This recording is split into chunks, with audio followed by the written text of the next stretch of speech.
नमस्कार, स्वागत है मगध राज सीरीज की चौथी किस्त में। मैं हूं राजकिशोर।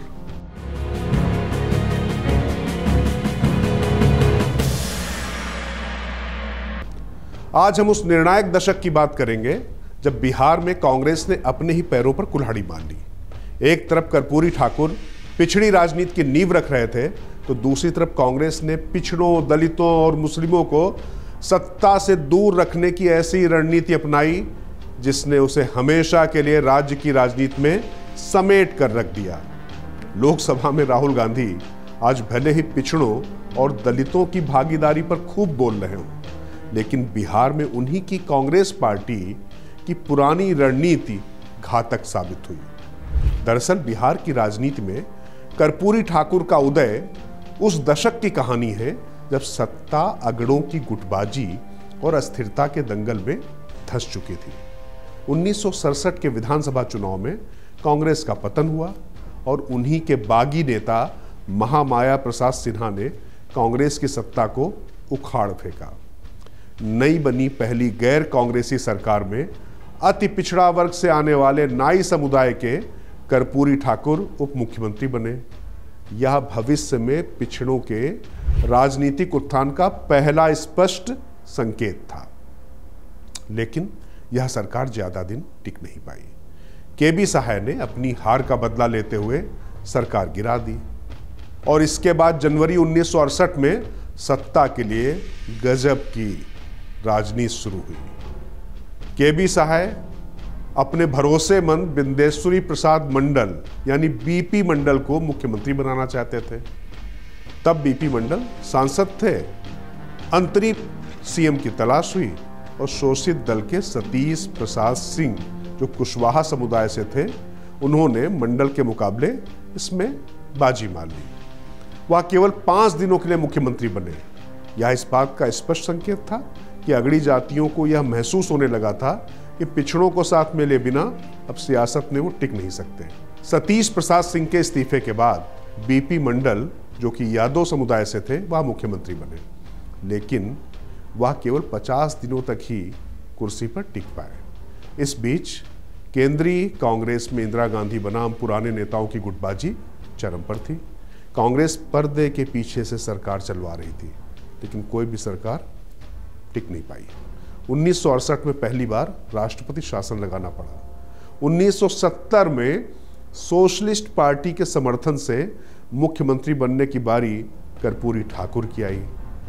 तब तक इंदिरा गांधी के नेतृत्व वाला कांग्रेस गुट मजबूत हो रहा था, जिसके चलते कर्पूरी ठाकुर भी केवल 5.5 महीने ही सीएम पद पर रह पाए।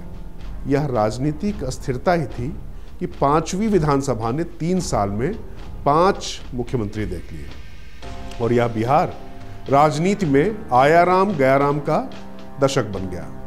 1977 में आपातकाल के बाद माहौल बदला।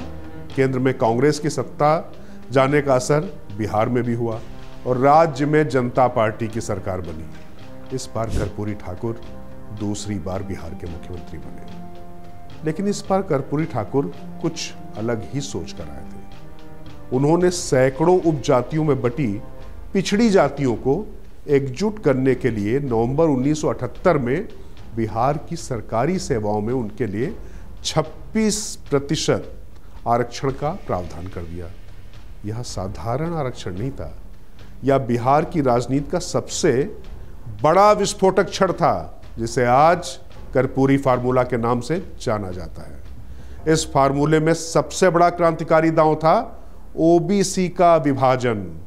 कर्पूरी ठाकुर ने पिछड़े वर्ग यानी ओबीसी को 12% और अत्यंत पिछड़े वर्ग ईबीसी को 8% आरक्षण देकर ओबीसी के भीतर मौजूद आंतरिक असमानता को राजनीतिक रूप से स्वीकार किया। इसका अर्थ ये कि आज बिहार में जो पिछड़ा और अति पिछड़ा के बीच सामाजिक न्याय और हिस्सेदारी का विमर्श है, वह सीधे तौर पर कर्पूरी ठाकुर की देन है। इसके अलावा उन्होंने सभी वर्गों की महिलाओं और आर्थिक रूप से पिछड़े सवर्णों के लिए भी 3% आरक्षण का प्रावधान किया। हालांकि अगली जातियों ने इस फैसले का खुलकर विरोध किया। जनता सरकार गठबंधन से बनी थी, जिसके चलते करीब 1 साल 10 महीने बाद ही कर्पूरी ठाकुर को एक बार फिर से मुख्यमंत्री की कुर्सी से हाथ धोना पड़ा। उनकी जगह दलित समुदाय से रामसुंदर दास मुख्यमंत्री बनाए गए, लेकिन वह भी 1 साल नहीं टिक पाए और फिर राष्ट्रपति शासन लग गया। 1980 के मध्यावधि चुनाव में इंदिरा गांधी के नेतृत्व में कांग्रेस फिर सत्ता में लौटी और जगन्नाथ मिश्र दूसरी बार मुख्यमंत्री बने। 80 के दशक में बिहार की सियासत की नब्ज पर 2 नेताओं कर्पूरी ठाकुर और जगन्नाथ मिश्र की जबरदस्त पकड़ थी। कर्पूरी ठाकुर के आरक्षण वाले दांव के बाद कांग्रेस ने अगड़ी जातियों द्वारा किए गए विरोध को भांपते हुए अपनी सत्ता के शीर्ष पर फिर से अगड़ी जातियों, खास तौर से ब्राह्मण और क्षत्रिय का वर्चस्व स्थापित कर दिया।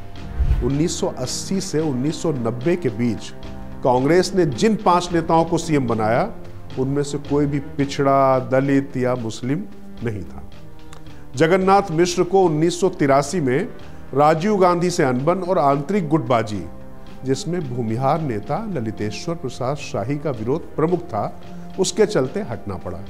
इसके बाद क्षत्रिय चंद्रशेखर सिंह और फिर बिंदेश्वरी दुबे, भागवत झा आजाद और सत्येंद्र नारायण सिन्हा जैसे अगड़ी जाति के नेताओं को एक के बाद एक सीएम बनाया गया।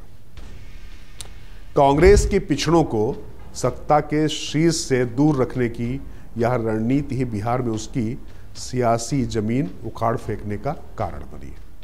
कर्पूरी ठाकुर के सामाजिक न्याय और आरक्षण के दांव ने बिहार में पिछड़ी राजनीति की ऐसी मजबूत नींव रखी, जिस पर आने वाले 35 सालों से अधिक समय तक लालू प्रसाद यादव और नीतीश कुमार के रूप में सत्ता की बुलंद इमारत अभी तक खड़ी रही है। तो अगली किस्त में हम जानेंगे कि कैसे लालू प्रसाद यादव ने इस नींव पर MY समीकरण खड़ा किया और बिहार की राजनीति का नक्शा लगभग हमेशा के लिए बदल दिया। देखते रहिए मगध राज। नमस्कार। अगर आप ये वीडियो YouTube पर देख रहे हैं तो हमारे चैनल को सब्सक्राइब कर बेल आइकन दबाएं और Facebook पर देख रहे हैं तो हमारे पेज को लाइक करें।